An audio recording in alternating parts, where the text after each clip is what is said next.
Hello friends, welcome to my channel. A very happy Doctors Day to all of you, and a very happy Doctors Day to all the future doctors that who are going to appear for their NEET exams this year. Today I'm going to talk about a very important topic from the students' point of view, that is how to manage your time in the exam hall. So I know many of you face this issue with managing the time in the exam hall. You will not be able to complete your exam on time, or you lag in completing in writing an answer in the exam hall. So I'm going to give you some tips how you can manage your time. So the first main point that I'm going to talk about today is that many students, okay, நிறைய பேர் வந்து என்ன தப்பு பண்றீங்க அப்படின்னு பார்த்தீங்கன்னா, the first and foremost thing is reaching the exam hall very late. So first வந்து ரொம்ப important, you have to be very punctual. Whenever it is an exam, you have to take it very seriously. Okay வா? So make sure that you reach the exam hall on time.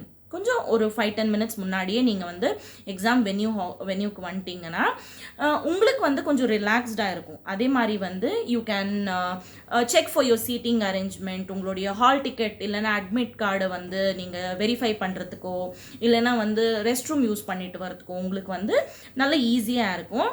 இல்லைன்னா பார்த்தீங்கன்னா நீங்கள் லேட்டாக வருவீங்க, ரொம்ப டென்ஷனாக இருப்பீங்க, nervous ஆகிடுவீங்க. உங்களுடைய சீட்டிங் அரேஞ்ச்மெண்ட் வந்து நீங்கள் எங்கே உட்காருங்கன்னே உங்களுக்கு தெரியாது, ஹாலை தேட வேண்டியதாக வரும். ஸோ அந்த மாதிரி வந்து உங்களுக்கு நிறைய ப்ராப்ளம்ஸ் வரும்போது you are delaying your exam time. நீங்களே வந்து உங்களுடைய டைமை வந்து நீங்கள் வந்து you are putting yourself in trouble.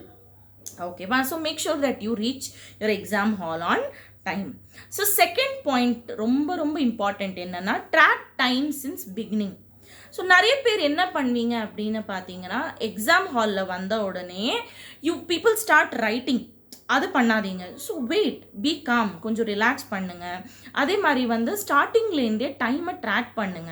See whether it is half an hour or 15 minutes முடிஞ்சுதா, half an hour முடிஞ்சுதா, அந்த மாதிரி வந்து நீங்கள் பிகினிங்லேருந்தே ட்ராக் பண்ணிகிட்டே வாங்க டைம். ஏன்னா நிறைய பேர் வந்து அந்த எக்ஸாம் எழுதுகிற வேகத்தில் இல்லை டென்ஷனில் வந்து ஒரே ஆன்சரில் வந்து யூ கீப் ஆன் வெயிட்டிங்.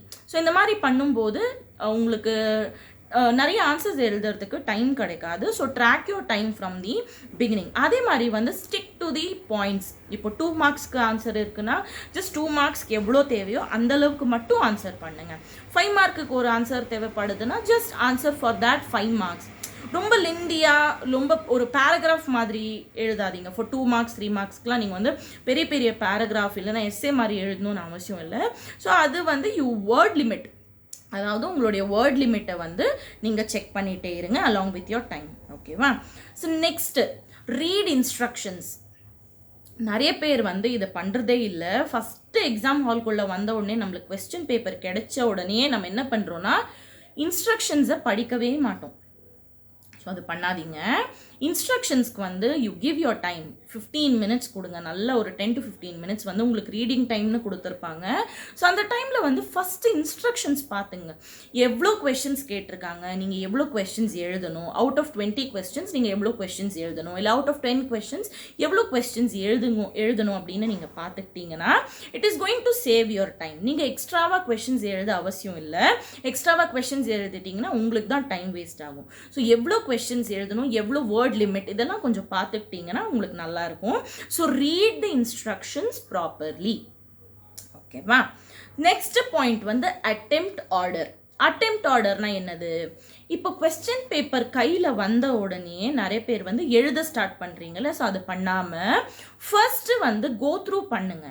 நீங்கள் கோ த்ரூ பண்ணும்போது எந்த கொஸ்டின் வந்து உங்களுக்கு ஈஸியாக you feel that it is going to be easy, அந்த மாதிரி கொஸ்டினை ஃபஸ்ட்டு நீங்கள் டிக் பண்ணி வச்சுக்கிட்டு எழுத ஸ்டார்ட் பண்ணுங்கள்.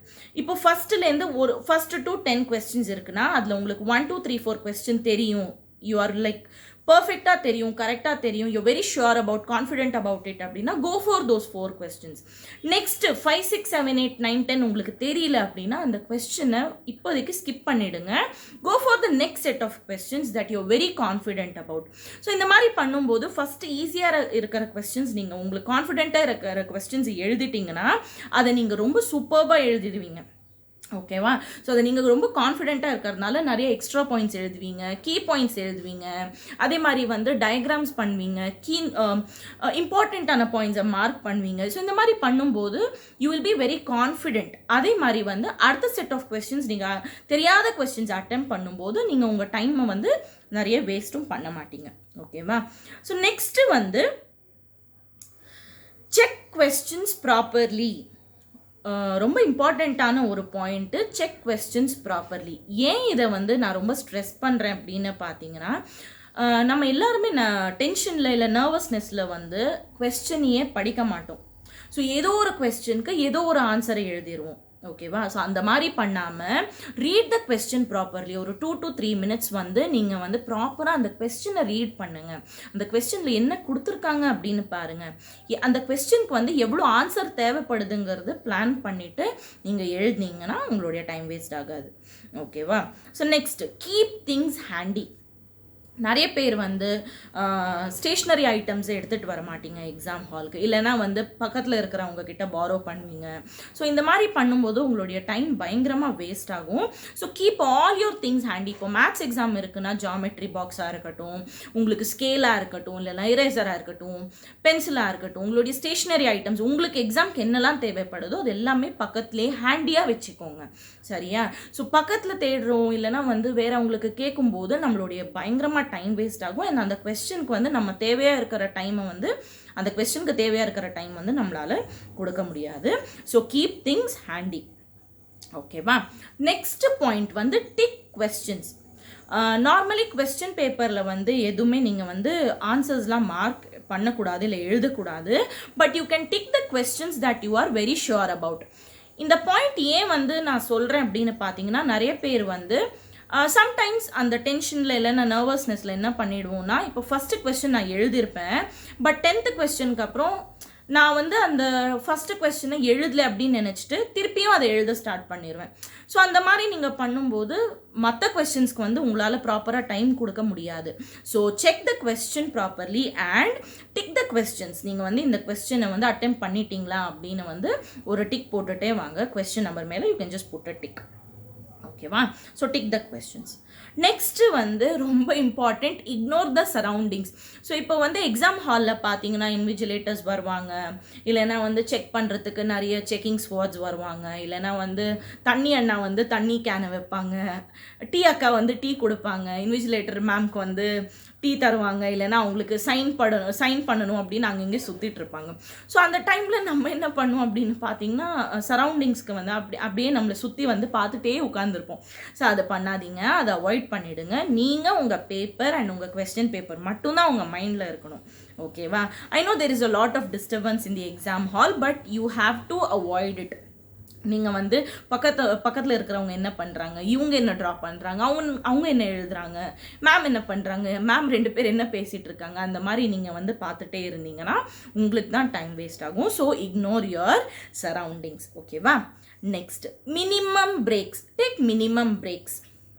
அதாவது இப்போது எக்ஸாம் ஹாலில் மோஸ்ட்லி பார்த்தீங்கன்னா ரெஸ்ட் ரூம் பிரேக்ஸ் வந்து இப்போ கிடையாது, கொடுக்க மாட்டாங்க mostly.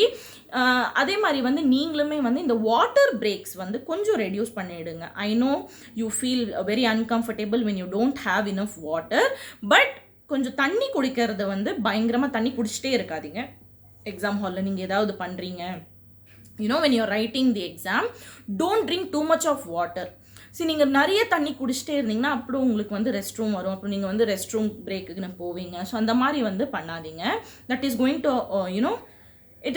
the exam is going to be there only for 2 to 3 hours. So கண்டிப்பாக 2 to 3 ஹவர்ஸ்க்கு நம்மளால் வந்து சஸ்டெயின் பண்ண முடியும். So make sure that you don't take very longer breaks. கொஞ்சம் மினிமம் பிரேக்ஸ் எடுத்துக்கோங்க. ஒரு 2-3 டைம்ஸ் தண்ணி குடிச்சிக்கோங்க, that is fine. But don't keep drinking water and don't use the rest room unnecessarily. ஓகேவா? Next last point, extra sheet in advance. நிறைய பேர் வந்து exam almost முடிக்கிற டைமில் வந்து அப்போ தான் வந்து நாங்கள் எல்லாருமே இன்ஸ்ட்ரக்ஷன்ஸ் வந்து டீச்சர்ஸ் கொடுத்துட்டே இருப்பாங்க. டைப் பண்ணுங்கள், ரோல் நம்பர்லாம் போட்டுட்டிங்களான்னு பாருங்கள், டயக்ராம்ஸ்லாம் பண்ணிட்டீங்களா செக் பண்ணிக்கோங்க, கொஷின்ஸ்லாம் செக் பண்ணிக்கோங்க அப்படின்னு சொல்லும்போது லாஸ்ட் மினிட்ல எழுதிட்டு இருக்கிறவங்க வந்து லாஸ்ட்டாக இப்போ என்ன பேப்பர் வாங்க போகிறோங்கிற டைமில் தான் வந்து எக்ஸ்ட்ரா ஆன்சர் பேப்பர் கேட்பீங்க. ஸோ அந்த மாதிரி பண்ணாதீங்க. If you need an extra answer sheet you make sure that you get it well in advance. இப்போ உங்களுக்கே தெரியும் ஒரு ஆன்சர் வந்து நீங்கள் ஃபுல் பேஜ் எழுத போகிறீங்க அப்படின்னா நெக்ஸ்ட் பேஜ் உங்களுக்கு வந்து ஸ்பேஸ் இல்லை அப்படின்னா உங்களுக்கே தெரியும். ஸோ அதுக்கு முன்னாடி நீங்கள் வந்து இன்விஜிலேட்டர் கிட்ட ஒரு 2 எக்ஸ்ட்ரா ஷீட்ஸ் வாங்கி வச்சுக்கோங்க in case if you need it. அதை நீங்கள் யூஸ் பண்ணல அப்படின்னா நீங்கள் திருப்பி கூட கொடுத்துக்கலாம், ஒன்றும் பிரச்சனை இல்லை. So make sure that you have an extra sheet in advance. Okay va? So let's summarize all the points. First point is that you reach the exam venue on time. That is going to solve half of your problems. Next வந்து track time since the beginning. You have to track your time. Okay va? Since the beginning of the exam just check எவ்வளோ time முடிஞ்சிருக்கு அப்படின்னு நீங்கள் check பண்ணிவிட்டு அதுக்கேற்ற மாதிரி எழுதிக்கலாம். Read the instructions. Don't forget to read the instructions. ஏன்னா எந்த எக்ஸாமாக இருந்தாலுமே வந்து இன்ஸ்ட்ரக்ஷன்ஸ் கண்டிப்பாக படிக்கணும். ஸோ அலாட் சம் டைம் ஒரு 5 to 10 minutes வந்து if you allot to read the instructions it is going to be helpful. Attempt order. So which order you are going to attempt your question. So make sure that you attempt the question that you're very confident about first and then go for the ones which you don't know. Okay, then check questions properly, read the question properly and write the answer according to the question. That is going to save most of your time. Okay va? Then keep things handy. Keep all your stationery items with you. Don't borrow and all that in exam hall. That is not going to look nice also. So have all your stationery items with you. Okay va? Have that seriousness that you're going to write an exam. Okay, take questions. எந்த question attempt பண்ணிட்டீங்களோ அந்த கொஸ்டினை வந்து tick பண்ணி வச்சுக்கோங்க. Ignore your surroundings. Minimum breaks, take minimum breaks and take extra sheet in advance. ஓகேவா? So I hope உங்களுக்கு இந்த வீடியோ யூஸ்ஃபுல்லாக இருக்கும்னு நான் நம்புகிறேன். In case if you have some other doubt or in case if you want me to create some more videos on any other topic, please post it in the comment box. Subscribe to my channel and also please like this video if you like the content and share it with your friends. Thank you.